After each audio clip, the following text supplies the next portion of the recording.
So today, per request of a friend of mine, I'm going to be making a motorcycle riding tutorial video. I'm going to be kind of going through how I wish I would have been taught to ride back when my friends were teaching me how to ride motorcycles. So if you're learning to ride yourself and you don't have people to teach you, or they didn't do a very good job teaching you, this video will be super helpful. It's how I wish I would have been taught. And even if you already know how to ride, these will be some good tips to use next time you teach somebody how to ride. So this video is of course assuming that you already have a motorcycle of your own to learn on. And the first thing you're going to want to do, if you can, is go to a big open area with no cars around. I know that might be hard to do if you're just learning how to ride. You might not be able to get someone to take your bike somewhere that's super wide open like this. But if not, don't stress, we can do this on the streets in the neighborhood too. Step one, obviously, get on your Super Duke. And if you're a pussy and you're not learning on a Super Duke, whatever motorcycle you have will do. I'm just kidding, guys. Please don't learn how to ride on a Super Duke. So the first thing we're going to do is we're going to walk before we run. So we're literally going to walk the bike. You know, when my friends taught me how to ride, they just said, yeah, twist the throttle, give it a bunch of gas, let out the clutch. And I almost crashed it my first time riding. There's obviously a ton of YouTube videos of people whiskey throttling it when they're trying to learn how to ride for the first time. So I think that's just a really stupid way to try and tell someone how to ride a motorcycle. So I always like to tell people we're going to walk it before you actually take off and ride. When you just take off and ride, there's so many things to worry about. So we just kind of start slowly, go in steps. So we're going to start by walking the bike. First thing you're going to want to do is turn the bike on.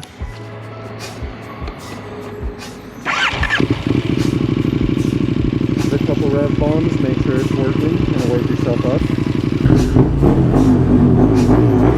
Alright, now that you're warmed up and awake, we're going to start walking the bike. You actually don't need to use the gas at all. At least on the majority of bikes, I'll say you don't need to use the gas at all.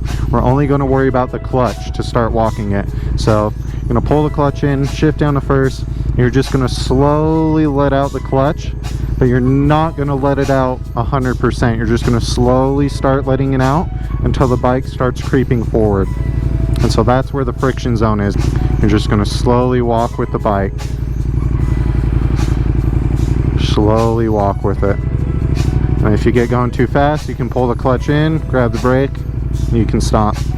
This is so you can see where the friction zone is. The friction zone is where your clutch starts to engage and starts to transfer that power from the engine, but it doesn't transfer all the power, it just transfers some of it, but it's enough for your bike to start going. So just start letting out that clutch a little bit, start walking with it, and just practice walking with it for a few seconds. Just keep going in a straight line. You can practice that, keep doing that till you get the hang of it. Just practice walking it in a straight line, you know, as fast or as slow as you want.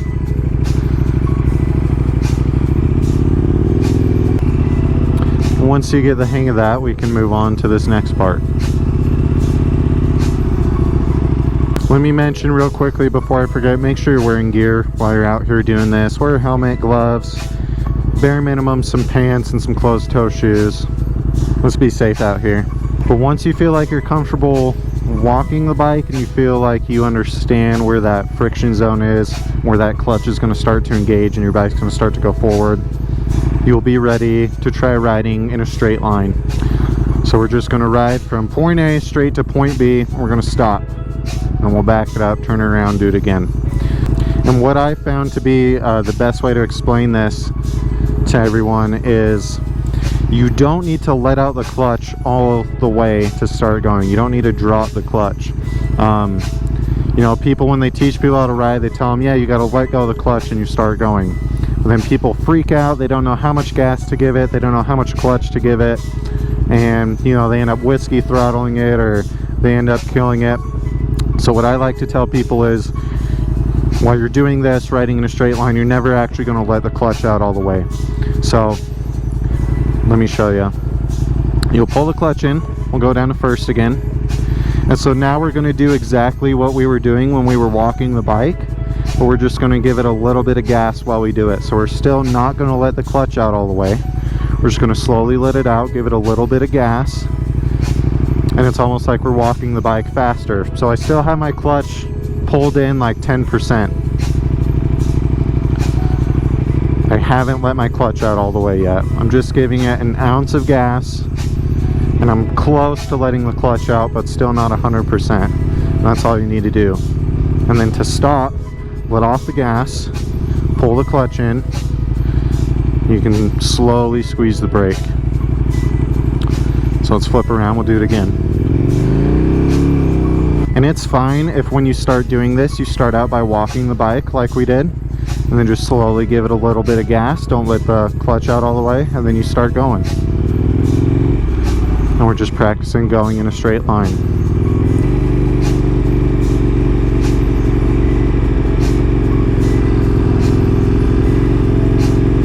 Yeah, when you're starting out riding, you're gonna want to spend some time practicing doing this. Just spend some time figuring out what it takes with the clutch, with the throttle, to get your bike going, and you know, get a feel for comfortably, safely coming to a stop, pulling the clutch in, slowly squeezing the brake.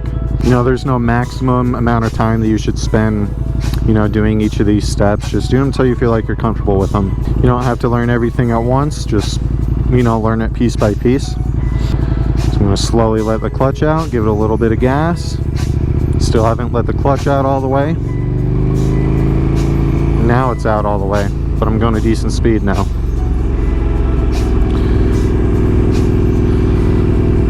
So yeah, that's how I like to explain it. I always say don't let out the clutch until you start going. I don't tell people, yeah, you need to let the clutch out to start going, because then they end up whiskey throttling it or killing it, or, you know, just taking off super quick, and that's not what you want to do. Very gentle with it, give it some finesse. And the next thing that I like to teach people before we get to turning, before we get to shifting, anything like that, is I like to get people practicing riding in a straight line, coming to a stop, and then immediately taking off, again, like you would at like a stop sign or something. So what I mean by that is we'll start going. We're going to stop at this little jump here, pull the clutch in, brake, we'll start going again. You know, practice that a few times. Pick a spot that you want to stop at, practice taking off again, practice stopping.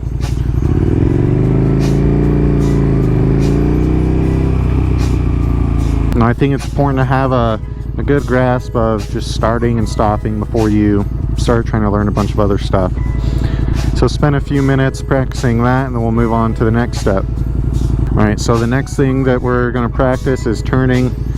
I like to just teach people in first gear still, and it's best to do it in like a big parking lot or wide open area like this. If you do it on the streets, try and make sure that the roads aren't super narrow, make sure that there's not a lot of traffic, because when you first learn to turn a motorcycle, your turns are going to be pretty wide, but that's okay, because as you practice, as you get better and more comfortable, you can start tightening up those turns. So the most important thing when it comes to turning and maneuvering your motorcycle is honestly your head and your eyes. You need to be disciplined with your head and your eyes. You want to avoid target fixation. You always want to look through the turn. You want to look where you want to go. I know it sounds kind of simple and obvious, but sometimes people, when they're learning, they get freaked out and they end up looking where they don't want to go instead of where they do want to go. That's called target fixation. So just be super disciplined with your head and your eyes, because the bike will go where you tell it to go with your eyes. So we'll demonstrate a right hand turn up here. We'll start going. We'll hit this jump and we'll turn right past that median over here.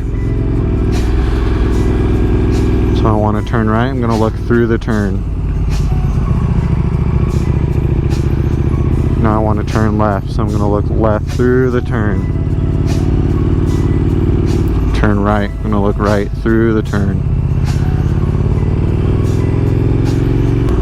You don't have to be going very fast to do this. You can keep the clutch pulled in And just look through the turn. A little bit of gas. I'm still pulling that clutch in. About 10%. Look through the turn. Look through the turn.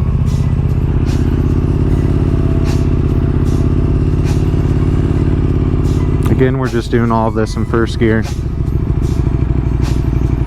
If you feel yourself starting to panic or starting to go off course, it's okay, just don't freak out. Just let off the gas, pull the clutch in, come to a stop, and you can reposition yourself. Try it again. And again, just practice, maybe practice taking the same turn over and over, and just try and tighten it up a little bit more every time you do it. Because like I said, your first few are going to be kind of wide, but that's okay. With some practice, you can clean and tighten them up. You'll get the hang of it and can learn things like counter steering and other advanced things like that. And then the next thing that I like to have people do is actually practice making a turn from a stop. So kind of simulating what you would do at like a stop sign or a red light, and then making a turn when it goes green or the intersection's clear. So come to a stop, start going, make a turn.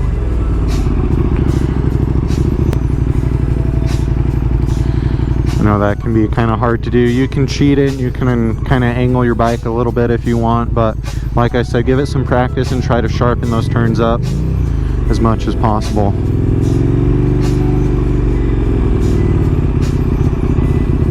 Yeah, really you should spend a lot of time just dinking around in a parking lot or on some back roads, just in first gear, getting a feel for the bike, getting a feel for the controls, and just really getting comfortable with those basics. Once you feel like you're comfortable with that, we can practice shifting. Alright, so the best way to teach or practice shifting is to find a big, long, clear straightaway like this, and we'll just practice going from first up to second, and then second down to first, coming to a stop. So that's all you want to do. Now a lot of people ask or say, I don't know when to shift, when should I shift? And honestly, every bike is different, but every bike will tell you. You'll get a feel for it. You can kind of tell by the way it feels, by the way it sounds. I know that's a really vague answer and it might not seem very helpful, but it's the truth. With a little bit of practice, you'll get a feel for where your bike is. Maybe get up to 20-25 miles an hour and you should be safe to shift a second on any bike, including this one. So all we're going to do is we're going to start. We're going to go in a straight line, shift up to second, and we're going to shift down to first and stop at the stop sign that's way down there. And all you need to do to shift up is pull the clutch in, shift up with your foot, and you'll let it out about 90%, give it a little bit of gas, and let it out the rest of that 10%. And then when you downshift, it's the same thing, just in reverse. You let off the gas, pull the clutch in, shift down, let the clutch out a little ways, give it a little bit of gas, and then let the clutch out the rest of the way. So we'll demonstrate. So we'll start going. We'll shift to second. We're in second now. And then we'll shift down to first up here and we'll come to a stop. So shift down, I'm gonna let off the gas, pull the clutch in, downshift with my foot, slowly let out the clutch with a little bit of gas, and then we downshift it smoothly. We'll flip around and do it again. And I think it's very important to practice this way. What I mean by that is I think it's very important to practice downshifting, not just shifting up, but getting a feel for downshifting early when you start riding. I have friends that have been riding for a minute and they still don't know how to properly downshift. They can shift up, and they'll shift up to third, fourth, fifth, sixth gear, and then when we come to a light, they're coasting to a light in sixth gear with the clutch pulled all the way in, and they just downshift straight down to first and use the brakes the whole way to stop. So you really want to get a feel for not just shifting up but also downshifting, and this is a really good way to do it. Just practice between first and second, and then once you are comfortable working between first and second, all the other gears are no different. It's all the same principles. You'll just need to go to a road where you can reach a speed where third, fourth, fifth gear, that kind of thing is reasonable. Out here in a parking lot, yeah, you're not really going to get outside of first, second gear. Alright, so we'll do it one more time. We'll start going. We'll shift up to second.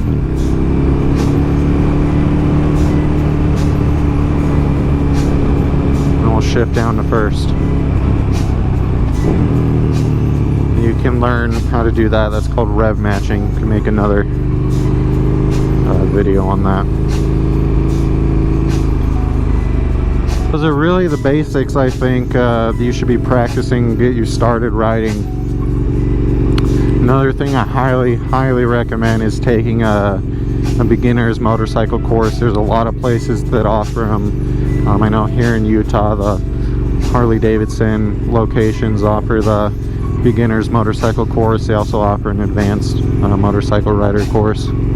But yeah, motorcycle riding, it's not something that comes instantly. You do have to work at it.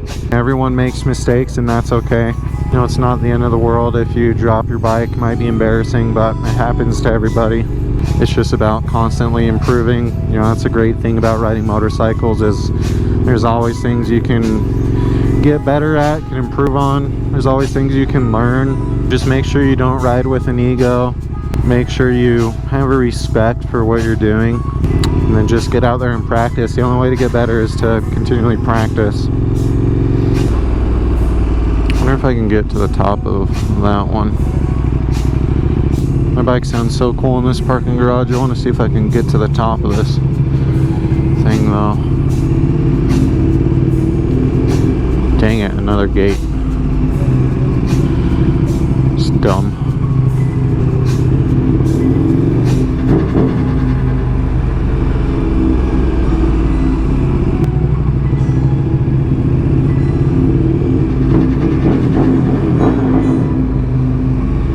Child. Anyway guys, that's about all I have for this video. Hopefully that was helpful. If it was, be sure to drop a like and let me know what other tips you have that you found helpful. What are some things you struggle with when you were learning how to ride? And then of course, if you are new to the channel, be sure to hit that subscribe button. Well, that's it for today guys. I'll see you on the next one. Peace.